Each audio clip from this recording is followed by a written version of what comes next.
Week 1 pregame show. On today's episode, we have our inactives. We have our locks of the weeks. We have our bold predictions, scoring predictions, all on our live pregame show of the Pride podcast. Yep. Jerry Goff! Jerry What's up, Goff! Detroit? Let's go, baby! Boy, they're glad Goff is gone. This is a breath of fresh air. Remember who Jared Goff is. This kid stinks. He can't play. He's stupid. We expect more from Jared Goff. Sean McVay said you're not good enough. Got rid of him, got Matthew Stafford. He called it a breath of fresh air. Does this mean the end of his career? He's not good enough to win with. Because I don't know that Jared Goff is good enough to win a Super Bowl. Man, this is buyer's remorse. The Goff hate was palpable. In about 3 minutes, he was like, fuck it, let's just go, man. I'll make this thing a winner. A new start in a new division, in a new world. Jared Goff is now a Detroit Lion. What can he be now that he gets a fresh start in Detroit? It's a great opportunity for him to create his own identity. We were so excited to get this thing done. The thought of being able to add him as our guy, our signal caller, I'm like, absolutely. He was the right guy to go through the journey that we knew we were about to go through. It's going to take a lot of hard work, and that's the challenge that I think I'm most excited for, is bringing this team and bringing this city and bringing this culture back to what it should be. And I know it won't happen overnight. I know it won't happen in a week. It won't happen in a month, but it can happen very quickly.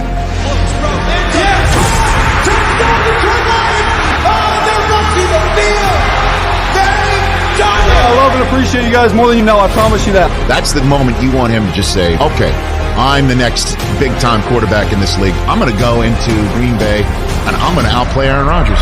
Inside the 10. Got it! In the end zone! How big is that? Jared Goff to Amon-Ra St. Brown. Hey, you're good enough for Detroit. What is your instant reaction to Jared Goff signing this record-breaking deal? He deserves it. I see you, 16. I see you. Think about Jared Goff and his success. The things he's done in Detroit is major. Hey, you all saw that banner out there? We got more of those things to hang now. Put on 3, 1, 2, 3. Keeps it himself. Touchdown, Detroit Lions. He said, you know what? I'm going to get my revenge today. You might have got that Super Bowl back a couple of years ago, but you won't get one this year because I'm going to make sure you sing your tail home. Back looking, throws. That's going to do it. That's going to do it. That's going to do it. Jared Goff delivers against his former team. In Detroit, he shows who he truly is. I can carry this team. He is that good. I believe he's capable of beating the best teams in the NFC. You look at Jared now, he is Detroit. But he is capable to get you to a Super Bowl.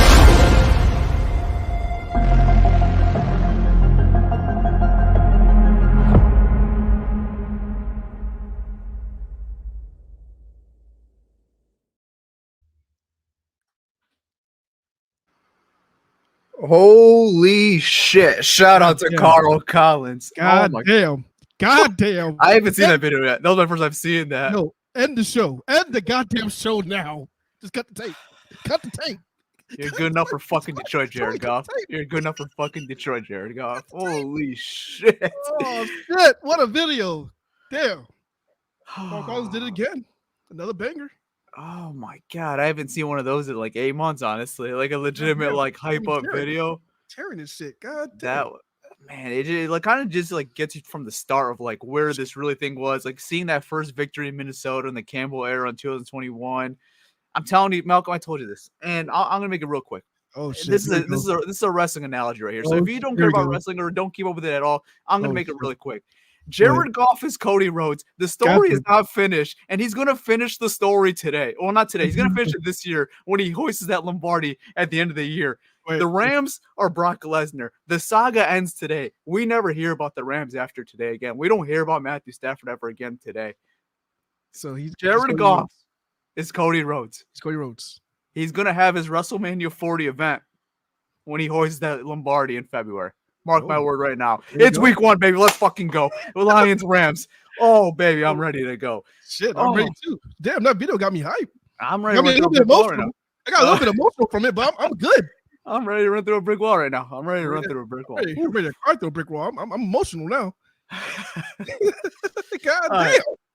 let's get into these inactives for both these squads. Let's start off with the Rams, then I'll have you read off the lines on after. So going off with the Rams inactives, we got running back Cody Schrader. We got a linebacker, Brennan Jackson. We got linebacker, Elias Neal. We got starting offensive lineman, Rob Havenstein, and defensive end, Dejon Johnson.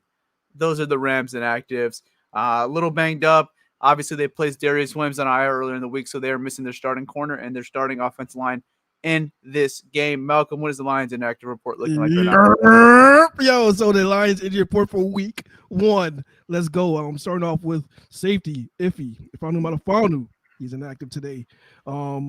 Safety, Lauren Strickland. His brother's also inactive today. Linebacker, healthy scratch, a little bit of a shocker. James Houston, he is inactive today. Linebacker Trevor Nowoski, he is also inactive. Offensive lineman Giovanni Manu, he is inactive. Offensive lineman Colby Shortzell is inactive. And last but not least, number 98, Big DJ Reader is also inactive. Europe. Yeah, so just quickly, some tweets from Dave Burkett coming in. 7:21 p.m. The live Jared Goff chance already broke out at Ford Field. God damn, already? Yes. And Matthew Stafford has jogged onto the field and was booed. We're back. We're back. We're back, baby. If you guys were wondering, if you were shocked by any of this, we're back though, officially now.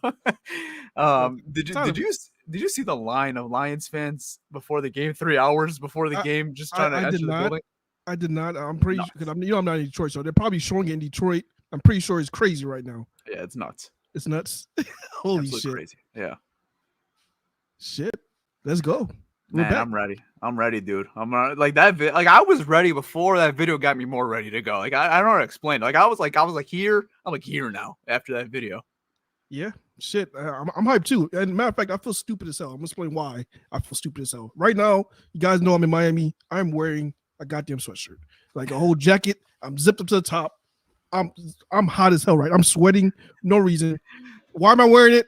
Because I'm a Lions fan, and this is like the only clean Lions shit I have right now. But that's not the point. I feel idiotic, but you know what? It's Lions game day. I'm gonna get through it. Let's go, man. All right, let's continue the show. Let's start off with the offense. And what are your keys to victory for the Lions offense today versus this LA Rams defense? Shit. Lions offense against this Rams defense minus Aaron Donald. Shit. Do whatever the fuck they want to do, man. Do what you want to do against this team, man. You want to run the ball? We talked about this. You want to run the ball? Get your offensive linemen lined up. Go win that one-on-one matchup against their defensive linemen. Run the ball. Create those big gaps. They want to pass the ball. They can do the same thing with Jared Goff. I think you can create, you're going to find openings in there. They're going to play zone. They're not going to play man. So I think there'll be a lot of zone, and I think Jared Goff is going to be able to pick him apart if he wants to. I'm excited.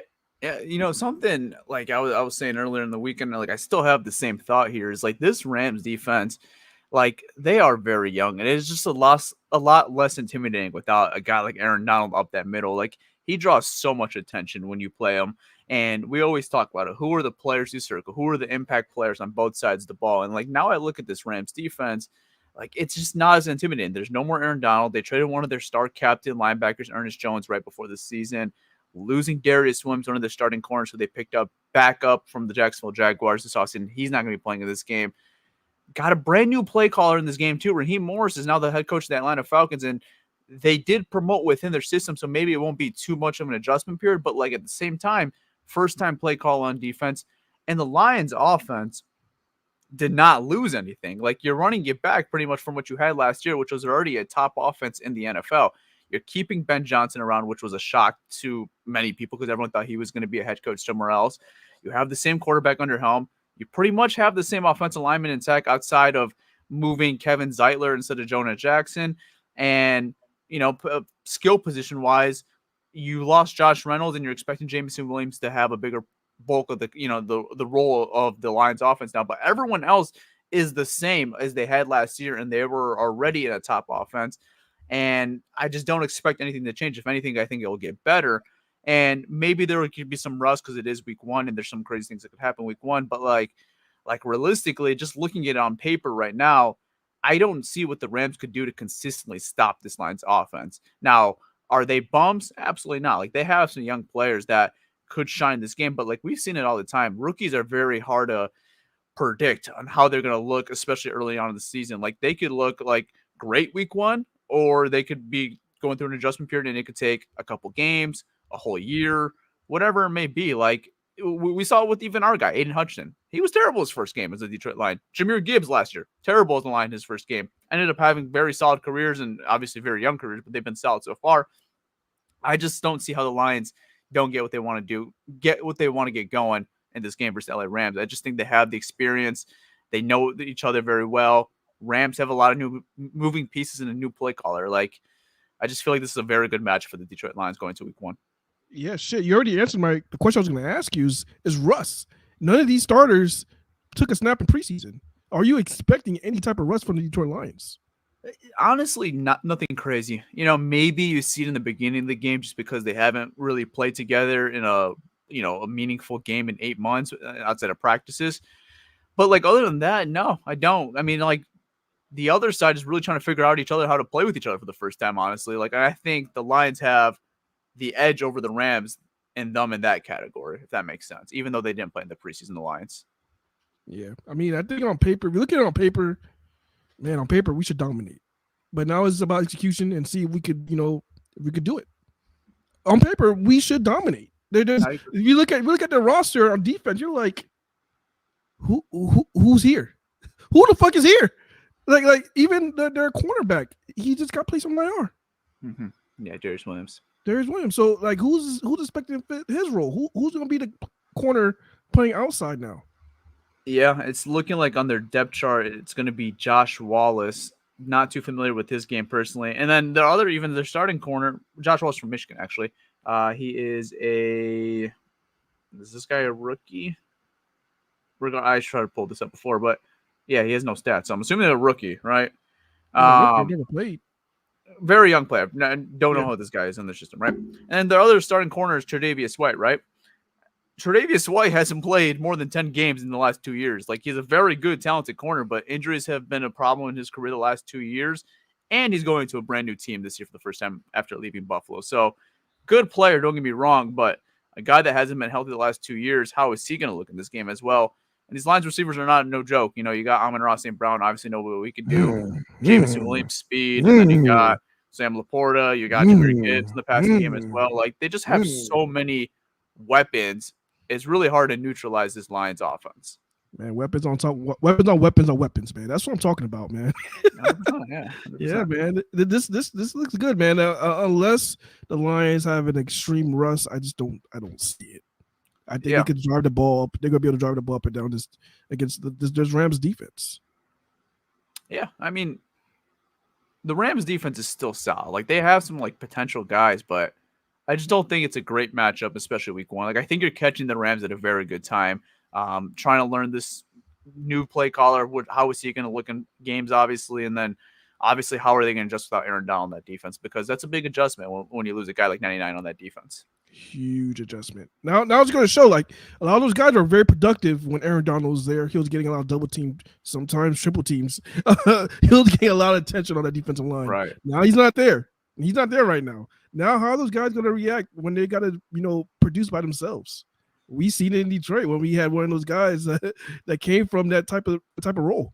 Yeah, and this is like a OD'd version, honestly, because Aaron Donald was arguably the best defensive player in football, like, the last couple of years, right? Yeah. Like, we've lost some big-time players, and we've seen how much of an impact this make to a Lions defense. Like, I'll give an example. Snacks Harrison. Like, when we saw he wasn't that same guy from when he was in 2018 when we acquired him, like, the Lions defense took a lot of steps backwards. Now you're taking a guy like Aaron Donald out of that defense. Like, that's just not a guy you could replace overnight. That it's going to take a committee of guys to take over. And they brought some rookies in. They drafted some guys. We'll see how it looks going into the year. But I don't know, man. It's not something that's just an easy adjustment after losing one of the best defensive players in the whole game. Yeah, those rookies have really tough matchups ahead of them, and we'll see how they react. I mean, they got them going against Penei Sewell and Zeitler. So we'll see how they react, man. Yeah, the Lions, that offensive line that has a lot of continuity and a group that a lot of people would rank the number one group in the whole NFL as far as an offensive line. And if not number one, it's in that top 3, no doubt. No, we're number 1. Yeah, I mean, I would say we're number 1. If we're saying we're being biased, I'll say it's top 3. Yeah, all right. Let's just jump on the other side of the ball right now. We were talking about the Lions offense. It's pretty cut and dry on that end, but this is a little bit different here. Yeah. Lions defense versus the Rams offense. What do you have? This one I think is a lot more of a matchup, right? Because the Rams have kind of like what I was saying, that Lions offense. They have the continuity together. Like they have Matthew Stafford. They have Cooper Kupp, who's healthy now. He was dealing with injuries all year last year. He comes back, I think like week 5, week 6. He's healthy. He has a full offseason. We saw what Puka Nacua did in his rookie year. Phenomenal. Broke all the rookie receiving records. So they have continuity. And I can't forget to mention Kyron Williams, who was phenomenal last year in the running back room too for them. And they drafted Blake Corum's another guy I like a lot too. And it looked like Dan Campbell gave him a lot of praise this week too. Saying he was a guy they liked a lot in the draft process as well. So, they have some talent here, definitely on the offensive side of the ball. And the Lions defense has some new moving pieces. And we're going to miss one of those debuts week 1. DJ Reader is one of their big time offseason acquisitions. He's not going to be playing in this game. But brand new secondary, especially in the cornerback room with now Carlton Davis getting here from Tampa Bay. You got the rookie Terrion Arnold who's going to start. So you got 2 brand new corners that you didn't have in that game last year. I'm just very curious and interested to see how Aaron Glenn is going to use all his new toys, I like to say. He's got so many new pieces to play around with, and not even just new guys bringing in, just like even the guys he had before. I'm interested to see how he has them in these roles. Like we've heard Jack Campbell's not going to be the Mike linebacker full time. Like how is he going to look in that spot? Derek Barnes going back to his old role that he was in Purdue, going to that Sam linebacker. How is he going to look in that role full time? James Houston, he's not active in this game, but he's going to be one of those guys that's going to be an all-time pass rusher now instead of trying to make him go around all over and try all these different positions with him. So I'm just curious to see another year under this system. How are these guys going to look in their brand new spots? I guess you could say Brian Branch, another one of those guys too. Like he played nickel last year. Now he's going to go to the full-time safety role. So Aaron Glenn has a lot of new pieces to play around with, and it's going to be very interesting to see how he's going to move around and get all these guys involved in the defense side of the ball. Here, I'll be welcome. Shit, this is embarrassing. Week 1.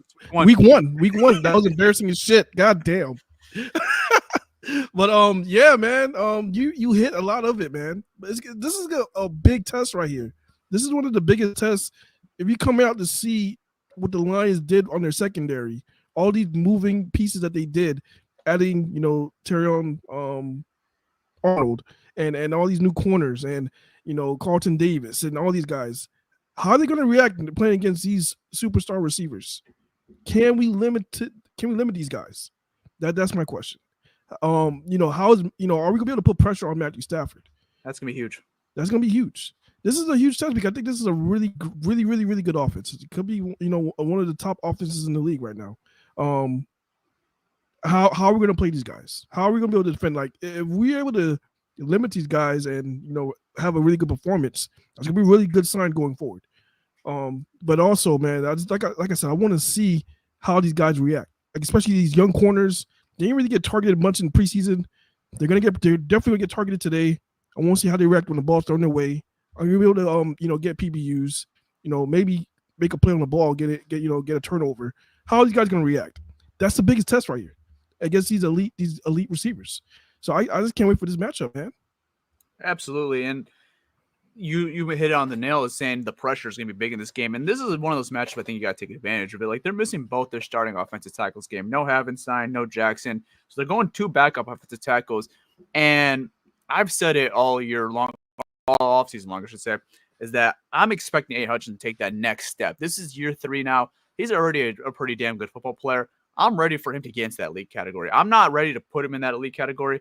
I watched the game like the Steelers and Falcons. Yeah, I see TJ Watt just absolutely dominate that Falcons offensive line every single play. And I'm like, Hutchinson is not there yet. He's very close to being that guy there, but he's not there yet. I watch a guy like Max Crosby. Like he's very close to these guys' potential and what they bring to a defense. And I'm expecting that jump out of Hutchinson this year to really like assure himself to be in that elite company. And I think it starts this year, and I think it starts this game. Week 1, you have a good matchup, 2 backup offensive tackles.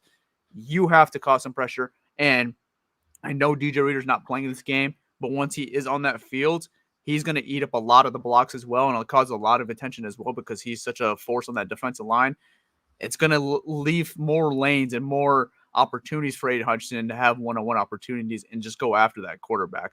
And if Aiden Hutchinson could be that guy that you circle every week, he's already one of those guys you have to keep an eye out for because he's already a damn good player. But if he's one of those guys and gets himself in that elite company, he can cause double teams consistently. Man, that's going to make the whole defensive line so much better in general. Like you're opening up lanes for Aleem McNeil, DJ Reader, Marcus Davenport's the guy we haven't even mentioned yet. He's going to be getting majority of the starting, I think, reps in the other side of the edge with Aiden Hutchinson. And another guy who could benefit off this as well, and we didn't see him in the preseason. It's a guy we kind of wrote off a little bit, but Dan Campbell and the staff have praised him so much so far this offseason. Levi Onwuzurike, what is his role going to be? And we're going to see this week, he's one of those guys as a tweener. You could put him inside. You could put him on the edge. So they have options here. Like, I know we always talk about Josh Pascal kind of being that next guy to step up, but something tells me the staff thinks something more of Levi Onwuzurike than Josh Pascal. And the reason why I believe that is that we didn't see a single snap out of Levi Onwuzurike in this whole preseason at all. Josh Pascal was sometimes playing a little late in these games, especially that Kansas City Chiefs game where he caused that fumble. I don't know, man. I really do think there's something there with Levi Onwuzurike that they're trying to hide, and they were waiting to show in this game, Week 1 versus LA Rams. Yeah, he's a secret sauce. He's a secret sauce. Yeah, and the thing is, I think that's key. The front four has to win because you don't want to really blitz Stafford. I think blitzing Stafford is a bad idea. We've seen Stafford for 12 years. We know how Stafford operates. Really good against the blitz. He sees the blitz coming, gets the ball out quick. But what he struggles with is when you can put pressure with the front four and collapse the pocket on them. That's why every time we had trouble with the Vikings when they had those, that really strong pass rush. With just a front four, always give us problems. The Bears sometimes when they had that pass rush. Whenever we play against a team that has a really strong pass rush with just a front four, it always gets Stafford problems. When the pocket collapse, it kind of makes him uncomfortable. Sometimes he does dumb shit. And if we can do that, maybe we can force him to do some dumb shit. I think we can force some maybe turnovers and make it uncomfortable for him. If we can just get pressure with that front four and maybe drop everybody else in coverage or whatever Aaron wants to do. I'm not sure if he wants to play a little bit of zone, drop everybody in coverage or play man. But I think when you able to drop that extra person in coverage and just able to rush your front four, that's what been giving Stafford problems his whole career. So I think that's a formula for Stafford. Shit, if we could do that, this could be an easy dub. Yeah. I mean, it's obviously a lot easier said than done, especially with this offense and Matthew Stafford under the helm. But yeah, I mean, you have an opportunity here. Like I said, 2 backup offensive tackles. Let's just see how they take advantage of that. And I think something we didn't really mention too much too is like you have to stop this running game. That's got to be first and foremost. And the Lions defense, if that was something they were really good at last year, that was something they were really good at. They really made it a priority to stop the run. I think there's some other factors that they can get better in, and it's like you mentioned, getting pressure on the quarterback, especially with their front four, maybe blitzing a little less. But if they could continue to do what they did last year as far as stopping that run, that's huge because we've seen it on the other side, not too many times in Detroit, but when Stafford has a running game going, he's not going to lose that game more times than not. Like when we saw that stat, I mean, it didn't happen often, but when he had a 100-yard rusher, just as simple as a 100-yard rusher in a game, his numbers look completely different. Like he was a lot more efficient, and obviously you could say that for anybody. If you have a running game, it makes the game a lot easier for the quarterback. So first and foremost, you have to get on top of Kyren Williams and Blake Coleman and limit that running game. And if you could completely shut it down like you did last year, that's huge. But at the very least, you've got to limit it and not make it too much of a factor against your defense. Yeah, 100%. I feel kind of bad that I didn't mention it. I should have mentioned it, stopping the run. But I think what was that the Lions were so good at stopping the run last year. That's why I didn't bring it up. I really think you're just kind of used to it, yeah. I'm used to them. I really feel like the running defense is going to be up there. It's still going to be one of the top running defense, even without DJ Reader playing this game. If DJ Reader playing this game, this is a complete lockdown. Don't run. You just pass Matthew Stafford because you're not running on this. But even without DJ Reader, I think even if without DJ Reader, I think this is still going to be a really good run defense. And I think they could limited Williams in this game. I'm really not worried about Williams. I'm really more worried about the wide receivers against our secondary, because the thing is we haven't really seen our secondary. We haven't seen them take any live. I mean, unless you were out in training camp or at that joint practice with the Giants, you really didn't see any really live action with this secondary. So this is the test right here, man. How are they going to react? 100%. Okay, let's do some predictions. So obviously, being a Sunday night football game, we had to do our locks the week before early in the morning, and we had to tweet them out in the morning. Shit. So we already have some results for our locks of the weeks. God damn it. Let's pull them up. You made the tweet, No, all right? don't even pull it up. God damn it. All right, here we go. Here are the locks of the week. So Pierre took Texans -3 versus the Indianapolis Colts. Tough break. They won, but they only won by 2 points. I took the Patriots +7.5. No one had faith in this one. No. Patriots didn't just end up covering. They ended up outright winning this game for Cincinnati Bengals. God damn. Take my early dub of the year. 1-0, baby. Let's go. And then you took the Falcons -3. Not a believer in Buster Fields, huh? And then the Pittsburgh Steelers making a start last second. Man, I thought Kirk Cousins and the Falcons and these young weapons and Kirk Cousins looked like ass today, man. They look terrible, yeah. TJ Watt was a freaking force today, man. That's what I'm talking about. Like, hey, Hutchinson, I need him to be in that category, man. Just causing pressure every play, just causing havoc. They're about to be on my ban list. I'm about to not bet on them the whole year. That's Atlanta. They don't fuck up one more time. That's it. I'm getting one more chance. Then that's it. They're gonna be on my ban list for the year. Yeah, I mean Atlanta is that was an embarrassing showcase, not just on the field, but their fans, man. That was a home game technically. That was a Pittsburgh home game. I saw terrible towels everywhere. It was louder when it was the Falcons were on offense than when the Steelers were on offense. Yeah. As far as Steelers fans, they travel and they're everywhere too. There's not only that they're everywhere, but they travel. So Steelers fans are going to be everywhere. We have a bunch of Steelers fans here in Miami. They're just here. I'm hoping the Lions fans could do a little bit of repeat what they did last year until all those road stadiums. We saw we had some of those games last year, man. There was a straight up home games for the Lions, like that Buccaneers game that you went to last year. It's so funny. They were so pissed. They were so mad. They were so mad that we were happy. That's the greatest part because we're like really genuinely just happy that we're winning right now.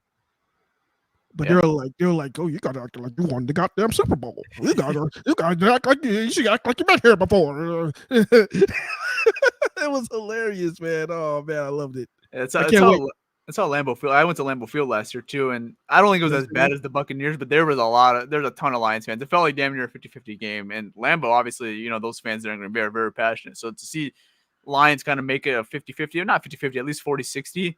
That's significant, man. I think there's gonna be a lot of road games this year where the Lions take over again. But were their fans salty that you guys are just happy? In the beginning, no, and it pissed me off that they weren't salty. I want them to hate me. I hate when Packers fans say I'm happy for you. Shut up. I don't want to hear that from you. I really don't.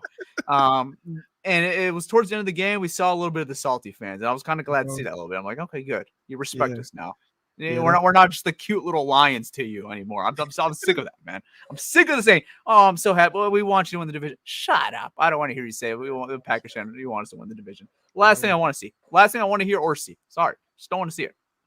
So, all right. Sorry, I got off a little tangent. Let's get back on our prediction. So, locks of the weeks. You and Pierre start off on 1.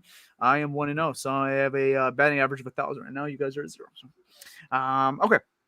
Let's do our Lions pick now. The Lions are 4.5 point favorites in this game. Malcolm, I'll let you start off. What do you got in this game? Oh shit. Okay.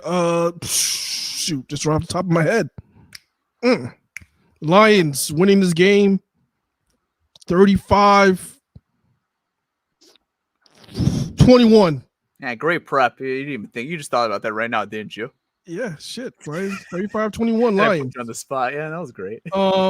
And my bold prediction is going to be my dog, the true number 9.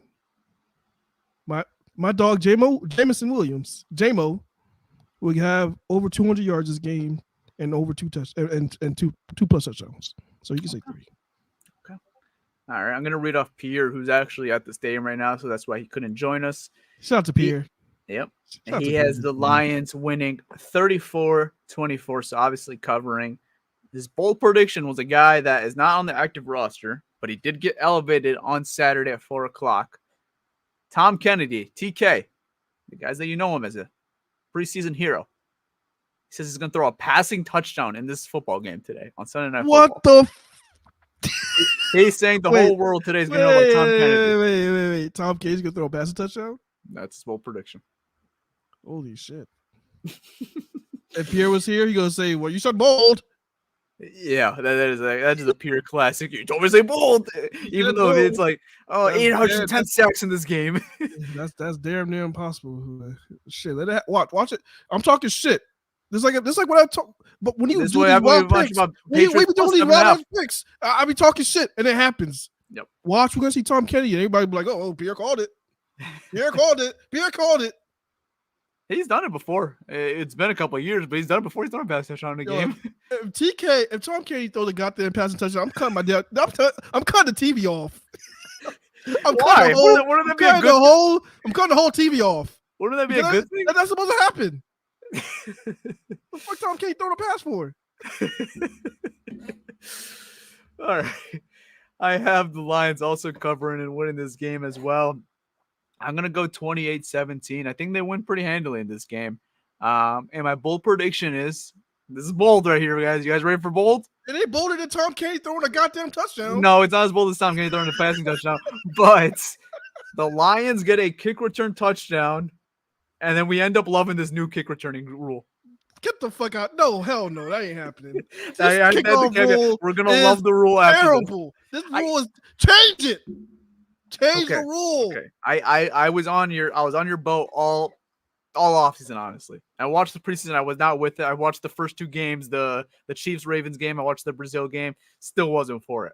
I don't know, man. I watched this Sunday slate of Red Zone. I saw the Cardinals return a touchdown. I've seen some electric kickoffs.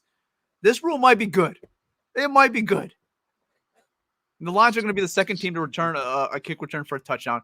I'll even go bolder. I'll say it's CEO and Vodke. I'll put a name to it. That's stupid. This is the dumbest rule of all time. And it looked like a goddamn. First of all, it looked like a mannequin challenge at first because no one can't move. They just stand still like the goddamn mannequin challenge. They're waiting for them to catch the ball like this. Did he touch it? Did he touch it? Did he touch it? Okay, let me. If we get a kick return touchdown today, will you change your opinion on it? No, man. I told you, it looks ridiculous. They look like a mannequin. They look like the mannequin challenge in the beginning. Why don't they can't move until he touches the ball? This rule is idiotic. I hate it. I'm never gonna like it. Well, we're gonna get a kick return touchdown today. And I think it's gonna change your opinion. It's not gonna change my opinion. There's no way. Okay, it's not gonna happen. That's my bold prediction. Sion Vok is gonna get a kick return touchdown today.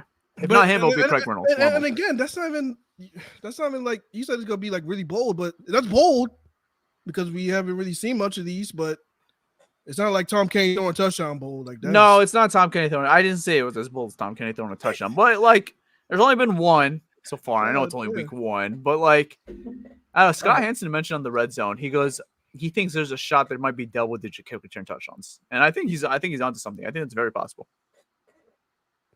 I hope. Yeah, because I mean, like we've seen the kick return just kind of completely visible. Something I don't like about the new kickoff rule really quickly. I don't think they set on the 30-yard line now. I think that's just like I don't think they should be getting an extra 5 yards. I like the one that was set to 25. I think 25 was perfect. I guess they're trying to do that so you kick it in their target zone. You make sure it has to land there. Yeah, but it's like I said, man. Get rid of it, man. Yeah. Even college football is more exciting because of the kickoff rule now, man. Because they just have the normal one. They have regular kickoff. Just kick the ball off, man. Shit. Yeah. Okay. I think that's a wrap to this episode. Yep. How we feeling? We got a little 30 minutes of kickoff. Yeah, man. Shit, I feel great, man. Let's go Lions. Want to watch the video again? Want to watch the video again? Just for the hell of it? Let's watch the video again. We got 209 viewers in here. Let's watch. It was so good. I think it deserves to watch the video again. And we're gonna close the show on that. We're gonna close the show off on the video. All right, let's do it, man. Fuck it. So hope you guys all enjoyed. We'll see you guys on the spaces after the game. Enjoy this freaking video because it's Jared Goff. Jared Goff. Jared Goff. Jared Goff. Jared What's up, Goff. Detroit? Let's go, baby! Boy, they're glad Goff is gone. This is a breath of fresh air. Remember who Jared Goff is. This kid stinks. He can't play. He's stupid. We expect more from Jared Goff. Sean McVay said you're not good enough. Got rid of him, got Matthew Stafford. He called it a breath of fresh air. Does this mean the end of his career? He's not good enough to win with. Because I don't know that Jared Goff is good enough to win a Super Bowl. Man, this is buyer's remorse. The Goff hate was palpable. In about 3 minutes, he was like, fuck it, let's just go, man. I'll make this thing a winner. A new start in a new division, in a new world. Jared Goff is now a Detroit Lion. What can he be now that he gets a fresh start in Detroit? It's a great opportunity for him to create his own identity. We were so excited to get this thing done. The thought of being able to add him as our guy, our signal caller, I'm like, absolutely. He was the right guy to go through the journey that we knew we were about to go through. It's going to take a lot of hard work, and that's the challenge that I think I'm most excited for, is bringing this team and bringing this city and bringing this culture back to what it should be. And I know it won't happen overnight. I know it won't happen in a week. It won't happen in a month, but it can happen very quickly.